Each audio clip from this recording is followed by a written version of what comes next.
Hey guys, lepedaler back with another video. Today I'll be doing a bike comparison that was given as a suggestion, and Nick asked, would you make one of your spec commentaries on the mid-tier Scott Addict RCs, cover the RC 10, 15, and 20, and then give us our thoughts on how they compare back to the old TCR Advanced Disc Pro 1 value-wise. So thank you for the suggestion, Nick. This is what this video is about, but I will make a thorough video comparing the Scott Addict RC to the Giant TCR. So that will be in another video. For this video, we're going to be primarily focusing on the comparison between the Scott Addict RC 30, 20, 10, and then looking also at the RC 15. If this is your first time watching one of my videos, I would highly suggest you like this video and subscribe to the channel. It's the only way I'm going to get these bikes in hand for me to do a thorough test ride and review on and comparison. And that's the big goal of this channel as it grows, is to get these bikes that I make spec videos on and comparisons and just general reviews, get them in hand to do a thorough test ride, because I do see a big lack of that on YouTube and I'm trying to fill the void in,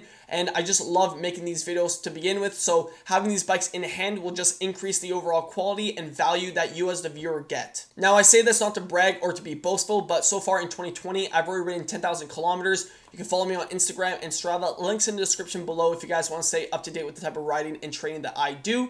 But the reason why I bring that up is just because I find that there's a big lack of these types of videos on YouTube to begin with. And if I can really fill that void and give really good content with the support of you guys, supporting the channel and helping it grow to the point where we get these bikes in my hands to actually test ride and review and just go really in depth, I find that really important, just because I don't find it hard to ride in the first place, just because I have a lot of time to ride. So if I can apply that time riding on testing bikes and giving reviews and comparisons, and for me to actually make these videos and edit them and post them, I'm very efficient as well. So I just find that if you guys really do like to see that content, you want to see more of that content produced by me, commenting down below and giving suggestions in terms of comparisons or even bike reviews or first looks really helps with me putting out content and helps other viewers that like looking at these types of videos. So just overall, I like the little community that we're growing on this channel, and I'm excited to see where it goes in the future. We almost hit 600 subs, so really proud of the support that I'm getting, and it really does motivate me to continue making these videos. So in the past, I've ridden the Addict and the Foil. So Scott makes a pretty nice bike, but as of recently, I haven't had a lot of experience on the Scott bikes, but we are currently on the Scott website and we are in USD just in terms of pricing, and we are looking at the Scott Addict RC 30 Blue bike. So looking at it really quick, this is Scott's all-around race bike. From the looks of it, kind of reminds me of the tarmac with the drop seat stays at the back. I like the stem situation that's going on, really clean looking. Aesthetically, a very pleasing bike. I really like the minimalistic design that they go for. I'm not a really flashy color kind of guy, so off the bat, it looks really nice, what I would expect in a race bike, especially at this budget. So this one's retailing for $3,500 USD, and I like how they kind of put the key features on the right-hand side in terms of what you get on the bike. So it looks like you get a carbon fiber frame and fork, Shimano Ultegra 11-speed hydraulic, so that's nice to see. Now you get alloy rims, which I'm assuming are tubeless.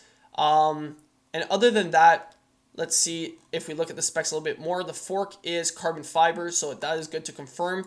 I like to go in depth and really see the specs firsthand. Now, it doesn't say anywhere that the Schwalbe 1 race guard fold are tubeless. I'm assuming it is tubeless because basically every bike company is coming stock with tubeless ready rims and tires. It weighs 7.9 kilograms approximately, or 17 pounds. I like how they include it into the spec sheet. That's really nice to see, so you're not guessing. And other than that, it looks like everything else in terms of components for handlebar and stem and seat post is aluminum. So other than that, you have an 1130 at the rear, pretty standard, and you have a semi-compact 5236 crankset. One thing I really wish companies start doing in the future in terms of specs is just put if it's aluminum or carbon. Like right here, if we look at the stem, I had to look this up. This is an aluminum stem. It just makes it easier for people that are maybe not so tech driven in terms of cycling, just have a better understanding, because the normal cyclist that's looking into buying these bikes, they understand carbon and aluminum, but it'd just be a lot easier instead of you having to do extra research. But that is what I'm here for. Other than that, just looking at the bike, looks really clean. Has pretty good wide tire clearance, which is what we see on disc. So other than that, $3,500 for the Scott Addict RC 30 Blue. Everything you would expect on a race bike. other than the fact that it's not coming with a power meter or carbon fiber rims. These are aluminum rims. So that's basically the only things that we don't see that I would like to see on a full race bike. Now taking a look at the Scott Addict RC 20 bike. This one looks really nice. I think this color scheme is, really minimalistic and very sleek. I like how the Scott is just a lighter shade. I do like this color scheme.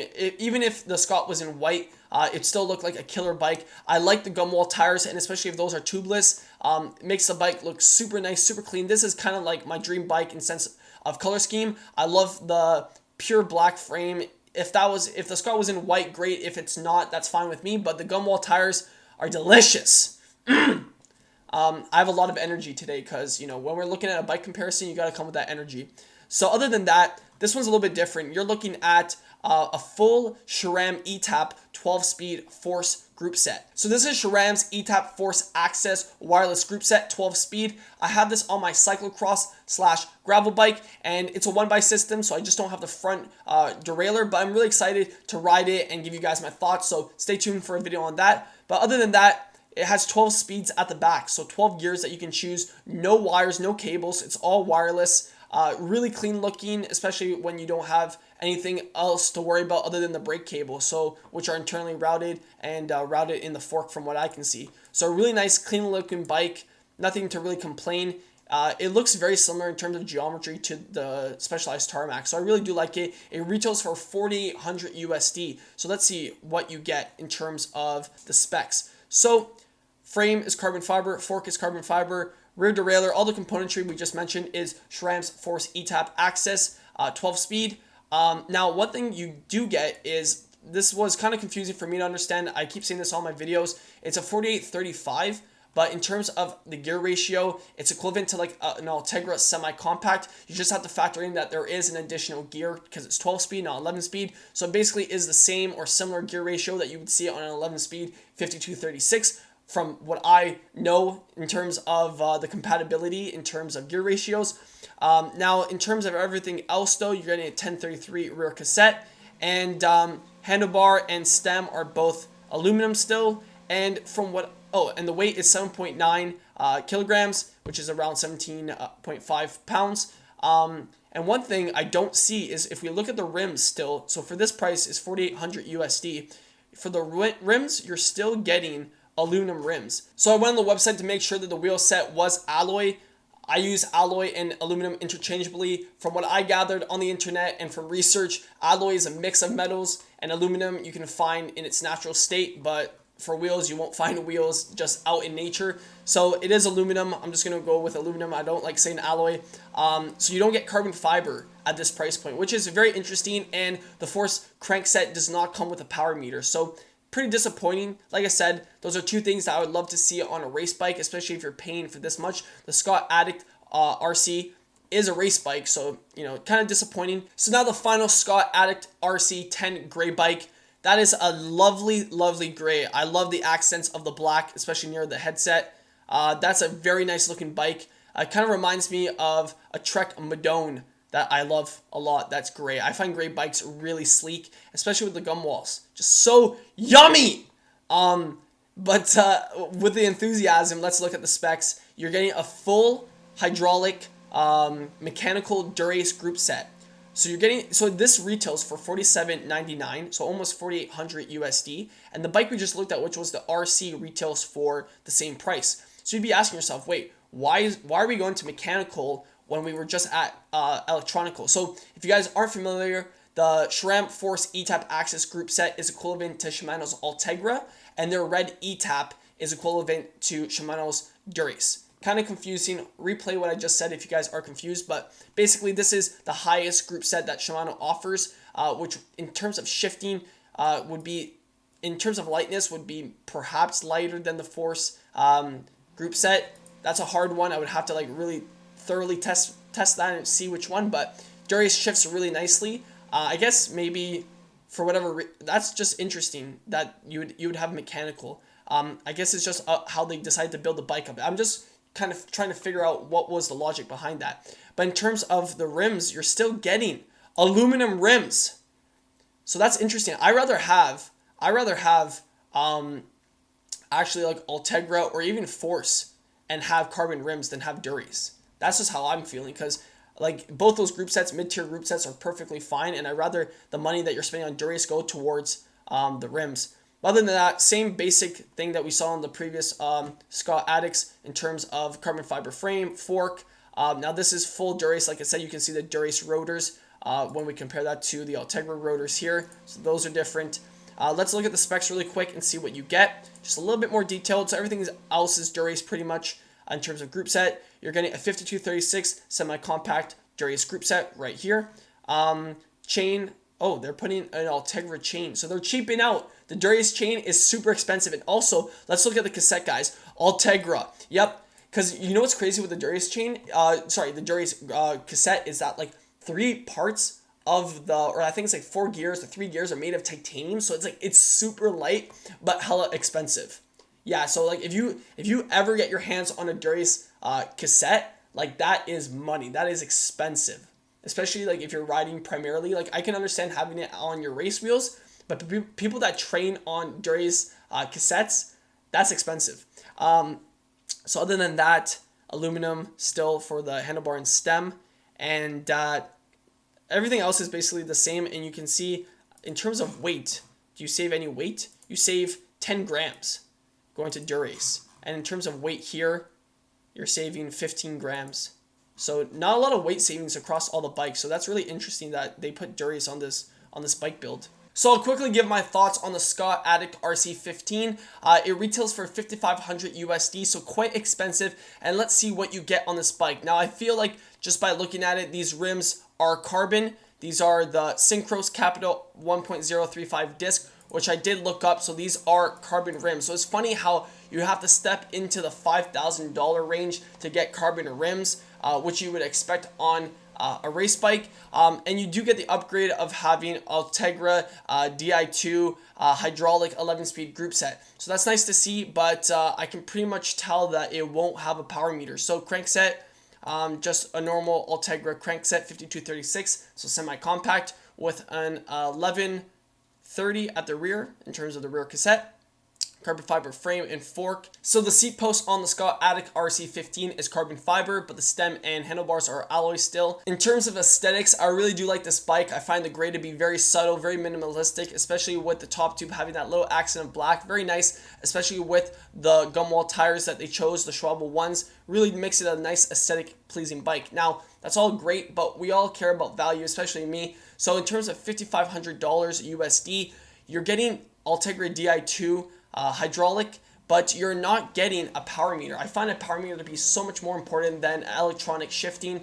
I have electronic shifting myself, so I'm really excited to put it to the test. It's funny how I have electronic shifting and then I have a 105 group set on my bike mechanical to really compare to see if it's that necessary, especially if you do ride a lot, right? So I can totally understand where it might be justified an electronic group set for someone that rides a lot. But for this price range, I still feel that a power meter would be a better use of the value that comes stock on this bike. But Scott puts their bikes together as they do, and that's just my thoughts.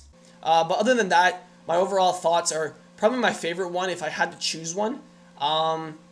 In terms of what you get, I would always have to go with the best value. So I would have to go with the Ultegra mechanical. But then again, the thing that makes this really interesting is that for $3,500, if you are racing, you most likely would use these as your training wheels and then upgrade to carbon rim.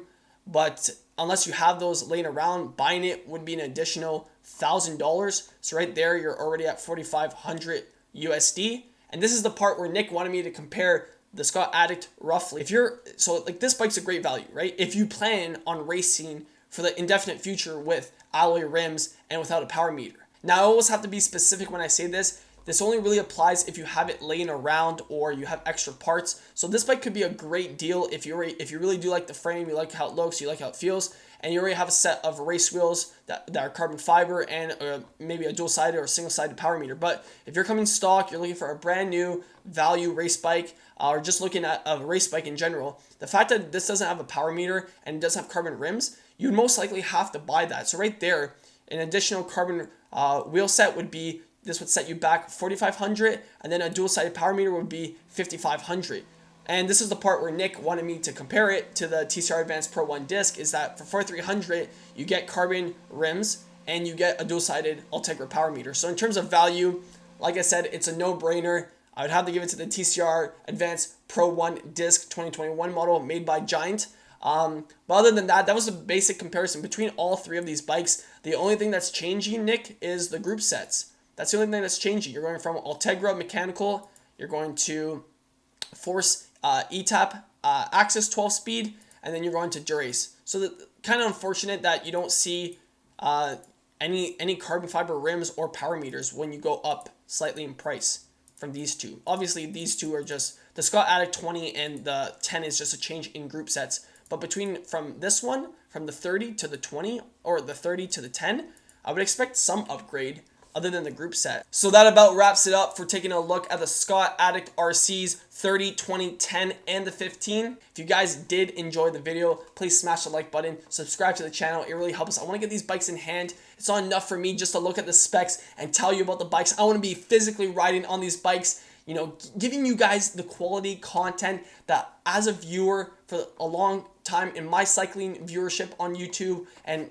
I was going to say career, but, you know, in terms of all the time I've been cycling and, you know, consuming information from YouTube, I will see a lack of it. And, you know, that's why a big push, this is a little rant now, a big push of this channel is, you know what, I want to fill the void of content that I would love to see as a cyclist, as a viewer. So that's the whole point of this channel, is just, I want to grow it to as much as we can. It's not possible without you guys. And, you know, do what Nick did, comment what you guys would love to see. It's not hard making these videos. I can't wait till we get these bikes in hand, but other than that, that's all you can do at these times. So feel free to comment a suggestion if you guys have one. If not, just liking the video, subscribe to the channel, follow me on Instagram and Strava. Really helps with the overall growth of my presence. And other than that, that wraps it up. And until the next one, keep on pedaling.